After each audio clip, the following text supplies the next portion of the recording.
here as a student. After graduation, she attended the University of Toledo, where she received her BA with university and college honors in English, French, and Spanish. While at the university, she was active in the theater department and student government, where she served as Student Senate President. After graduation, she attended the University of Wisconsin-Madison as a University Fellow, receiving her master's degree in comparative literature. Her path since graduation has been varied. She worked first as a writer and co-authored a book on medical care evaluation systems in Chicago. Her next venture was teaching at Towson State University in Baltimore, Maryland, and working in the Johns Hopkins School of Public Health. She continued to teach English literature and humanities at Fayetteville State University in North Carolina before moving to Maine. In Maine, she was elected to 3 terms on the school board, serving twice as chairperson, and was a member of the Maine Commission of the Arts and Humanities. Her school board involvement led her to enrolling in doctoral courses in the College of Education, where she focused on curriculum and obtained secondary school certification. It was also at that time that she made her first foray into theater, directing for the local high school to start a theater program there. She continued to pursue this interest for 31 years, directing in Maine, Maumee, for the Studio Repertoire Theater, and for St. Ursula Academy. She returned to Ohio in 1987, and in the summer of '93, she answered a small ad in the Blade, wanted, Dean of Students, St. Ursula Academy. She has been here since, acting as dean, teaching honors English, honors American literature, British literature, speech, drama, film, and women's studies. For the past 2 years, she has been chairperson of the Performing Arts Department. She is the proud mother of 5 children and 3 granddaughters, and her first grandson is on his way. She is honored to have shared in the lives of so many young women at St. Ursula Academy. Please welcome Mrs. Elizabeth Clark Horrigan.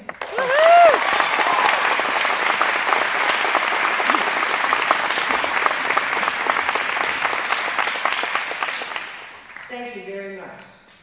I really seldom get to such a captive audience. It's very exciting.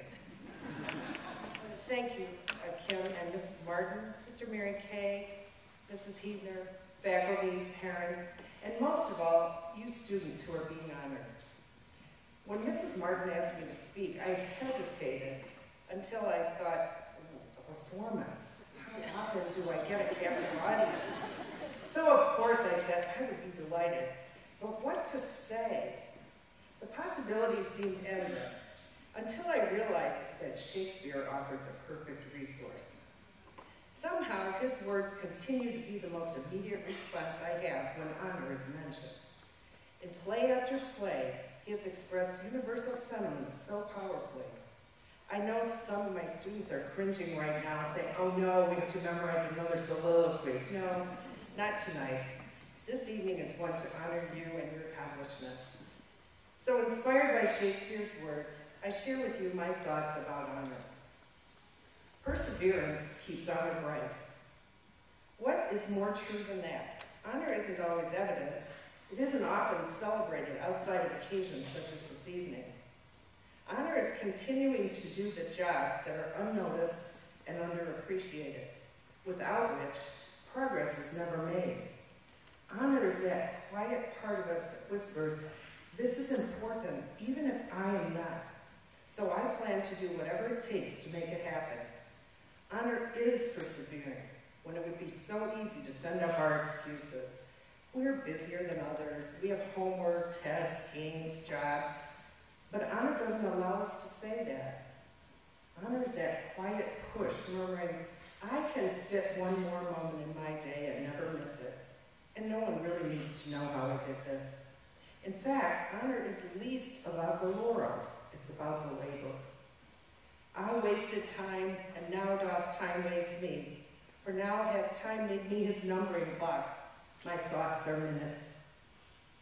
I would rather be their servant in my way than sway with them in theirs. Be your own person. Honor is having confidence in yourself and acting on what you believe. Honor is not deciding how valuable you are, but how you can be valuable.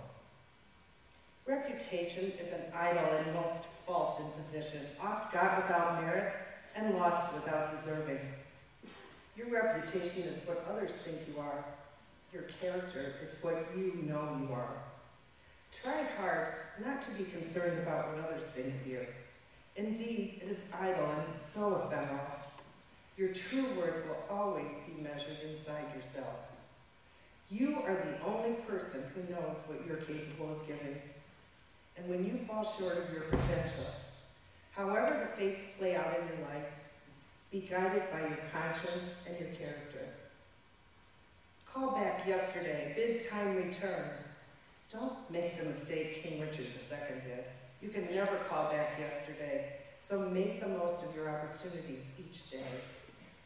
He was not called to shame. Upon his brow, shame is ashamed to sit. What finer epitaph could we have than to be acknowledged by our peers as above shame? Whatever course you pursue it with strength, courage, and dignity. Choose wisely, and no matter how unpopular your choices may be, you will always be comfortable living with them.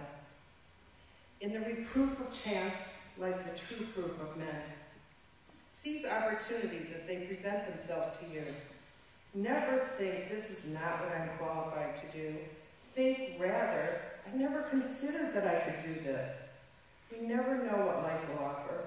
We can only respond to the chances before us, broaden ourselves, grow, learn, and contribute. Oh heavens, what some men do while some men leave to do.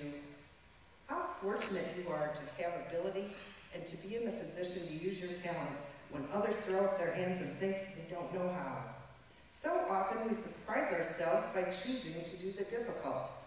If you have talent, you will never be satisfied if you settle.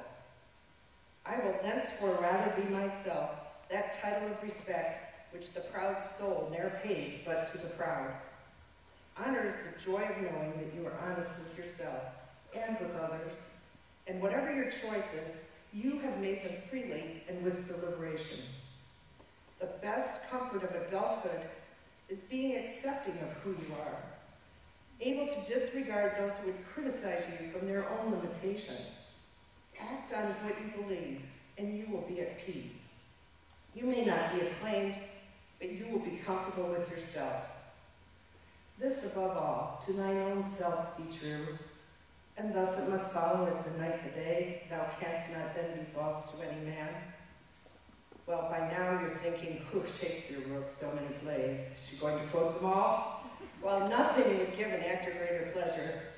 I know they'd be humming quickly.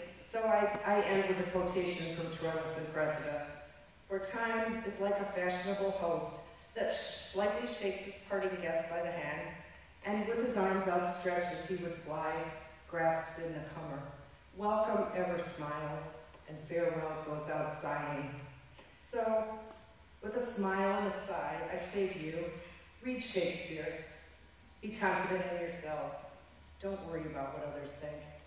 Give all that you have. Be inspired by the great thoughts of our civilization. Be motivated by them.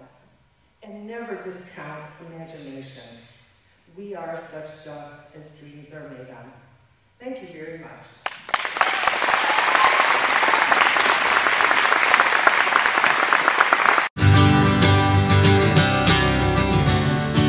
It's something unpredictable, but in the end is right. I hope you had the time of your life.